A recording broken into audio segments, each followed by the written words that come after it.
Mon ami Christophe. Bonjour Nicolas. Bonjour à toi. Ça va? Ça va? Les amis, bonjour à tous. Bienvenue. Oui, bienvenue. Hop là. Voilà.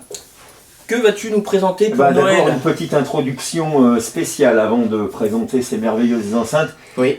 Voilà, l'un de tes abonnés, répondant au doux nom de David Human 8691, Oui. me signale que j'ai inversé des numéros dans les médiums et Twitter JBL.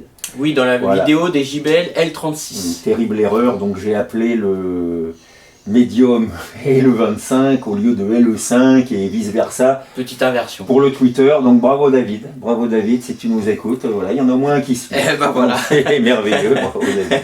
Voilà. Il l'a Très souligné, bien. il l'a souligné. Voilà, oui. D'ailleurs, tu l'avais pas fait exprès pour que justement, Non, pas pour du voir pour si que, pour que David intervienne. poste un commentaire. Non, pas du tout.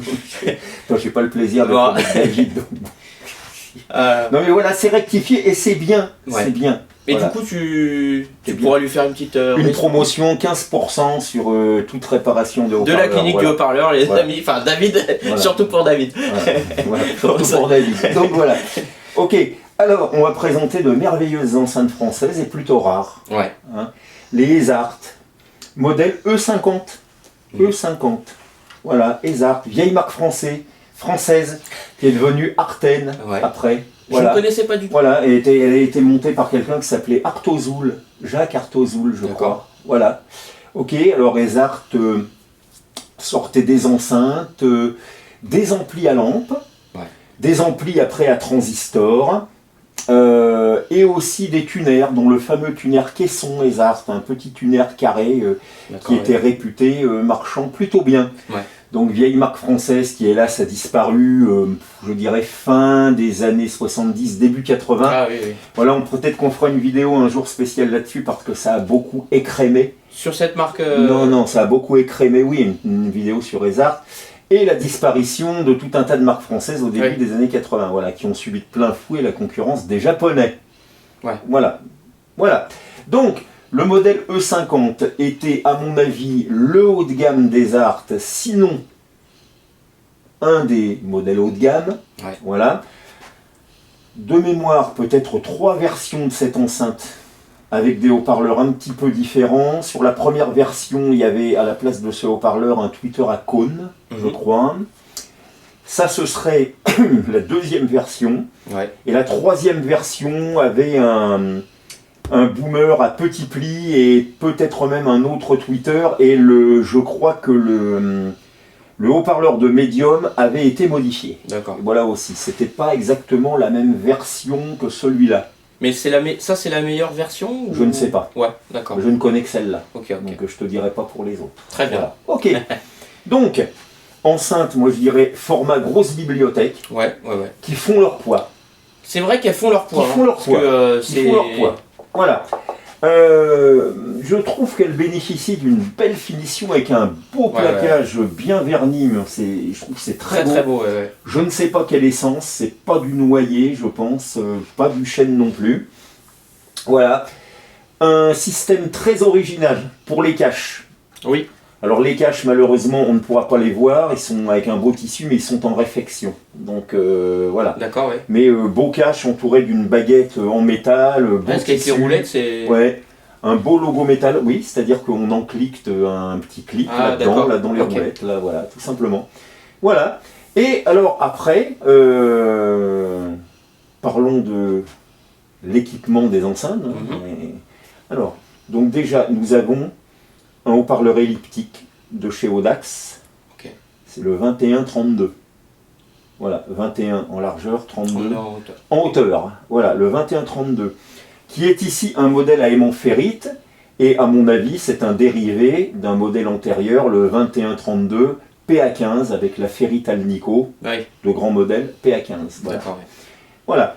Là, ici, on a un haut-parleur, à mon avis, un très bon médium, le HIF 13. Ouais. Alors, je crois que ça doit être un HIF 13H, alors bon, on me reprendra si je me suis trompé, parce qu'il y a eu plein de numéros, les E, les J, voilà. Très bien motorisé, avec un gros aimant. Ouais. On trouve une sorte de clone, ou même le même haut-parleur, mais peut-être pas avec la même impédance, Exemple, dans les Ellipson 1303, Ouais. et je pense même dans les Ellipson 3230. D'accord. Voilà. Ok. À mon avis, très bon médium. Ouais. À mon avis, très bon médium.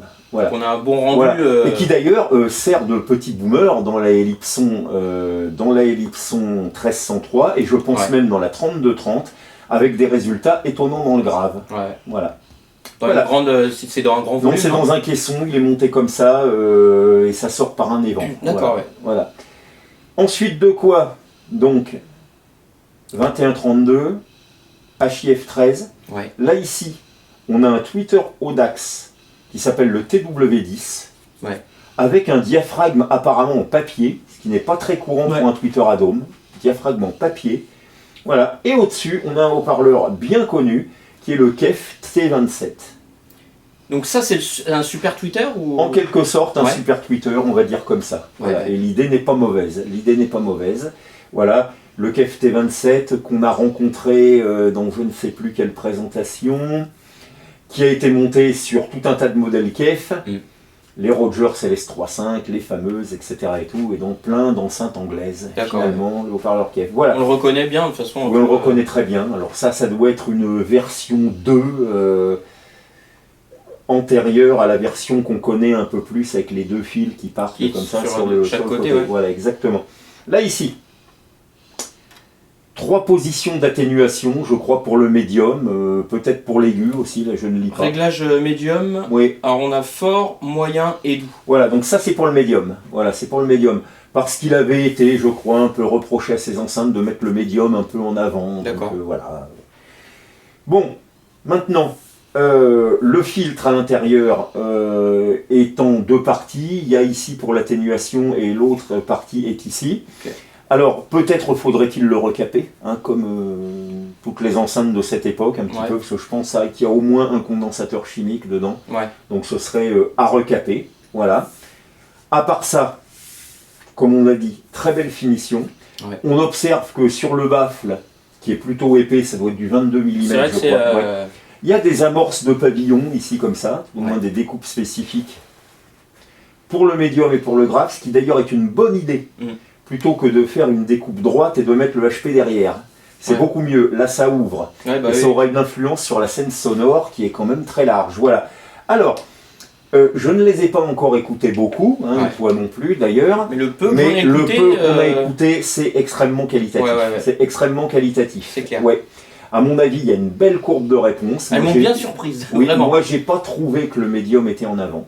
Justement, j'ai trouvé que c'était vraiment plutôt équilibré. Un son clair. Ouais, un son clair. Détaillé. Bien détaillé, parce qu'avec les 2 tweeters, là, ici, à mon avis, il ne pouvait en être autrement. Et ce qui est intéressant dans cette enceinte, c'est que finalement, tous les haut-parleurs sont de bons haut-parleurs. Ouais. Donc déjà, bien mis en œuvre, on est sur les bases pour faire une bonne enceinte. Quand chaque haut-parleur est bon et bien utilisé. D'ailleurs, Audax, en série très très limitée, et ça coûtait assez cher, a ressorti en quelque sorte une version modernisée du 2132. D'accord. Ouais. Voilà, sur un autre châssis, etc. et tout, mais la membrane, je pense, est restée la même. Voilà. Donc là, ici, on a un très bon haut-parleur, voilà, qu'on retrouve sur d'autres enceintes Thésard. Mais on n'en voit plus maintenant ce type de haut-parleur. Des haut-parleurs elliptiques. Ouais, ça se trouve. Enfin, moi, j'en vois pas. Encore sous diverses formes. Il y a dans des enceintes plus modernes. Oui, dans des enceintes plus modernes, il y en a. Ouais. Okay. Voilà, d'ailleurs, bon, plus moderne, oui, par exemple sur mes lignes celtiques, là, il y en a, même si la forme est différente. Sur des enceintes IMF aussi, on retrouve encore des haut-parleurs plus ou moins elliptiques. Et c'est quoi leur particularité en fait à ces haut-parleurs-là de par leur forme finalement? Au niveau de la dispersion, on peut les mettre comme ça.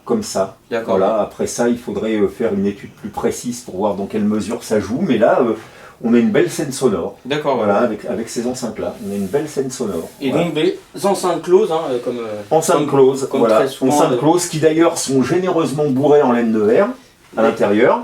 Et ici, il y a un petit coffret pour le médium. Donc on voit, il y a beaucoup de vis en façade pour les tenir. Il y a des tasseaux pour visser la face avant, la face arrière. Voilà. Et dis-moi mon Christophe, j'ai La vu... belle construction. Derrière il y a un petit... alors je sais pas c'est quoi cette petite qualité. Oui. Est-ce que je peux la tourner? Ouais, tourne-la. Je vais montrer. Alors effectivement, ça serait à vérifier à quoi sert ça, et ça ferait peut-être finalement pas des enceintes closes, bien que on ne sente pas... Ouais. On ne sent pas d'ouverture. Je ne sais pas pourquoi ils ont fait ça, parce qu'on ne sent pas, il y a un tissu devant. Particularité quand même, ouais. Ouais, mais je ne crois pas qu'il s'agisse d'un évent. Voilà. Donc on resterait sur du clos. Je lis derrière puissance 50 watts. Donc c'est très modeste, mais on peut penser que c'était des vrais watts. Et que les watts réels, les fameux watts réels. Les fameux watts réels. Ici un bornier à l'ancienne avec 2 vis. Voilà. Voilà, donc enceinte du début des années 70. Mais très belle. Entre fin 60 jusqu'à 75, je pense. C'est collector ça quand même. Pas mal. Ça me semble collector. Pas mal. Oui, puis c'est quand même un produit très qualitatif. On trouve l'ampli qui va bien avec. Et moi je dis, c'est une enceinte, je dirais, qui n'est nullement, comment on va dire, déclassée. Voilà. C'est du sérieux, c'est du sérieux. Oui, voilà. D'ailleurs, quand une enceinte est sérieusement faite, qu'on met dedans du très bon haut-parleur, que c'était un peu du haut de gamme en termes de fabrication, ce qui marchait bien il y a 25 ans, marche toujours bien maintenant, voire même 30 ans. Voilà. Exemple, les haut-parleurs Altec, on prend des haut-parleurs Altec 416 des années 70 ou même 60, et ça reste toujours un des meilleurs haut-parleurs de basse. Donc voilà. Et au niveau de la restauration, ça reste quand même accessible. Oui, ça reste accessible. Les tweeters KEF comme ça peuvent se réparer. Ce tweeter-là peut se réparer. Oui, on trouve encore de la pièce Audax. Pour le petit, pour le HIF 13 aussi, je pense qu'on peut encore avoir de la bobine. Pour celui-là, ça serait peut-être un petit peu plus compliqué, quoique. Voilà. Ok. Voilà. Donc très recommandable. Bon, on n'en voit pas beaucoup passer, donc je dirais si vous en voyez passer, achetez-les, mais ça passe pas très souvent. Hein. Puis peut-être que ceux qui les ont les gardent. Hein, jalousement. Ils les gardent jalousement. Voilà. En tout cas, de belles enceintes, un beau produit et pas très courant. Voilà. En tout cas, merci mon Christophe pour cette petite présentation d'enceintes françaises. Et puis, ma foi, passe de bonnes fêtes. Mais non, passe de bonnes fêtes. Joyeux Noël. Et joyeux Noël à tous les amis. Et à très vite. Ciao.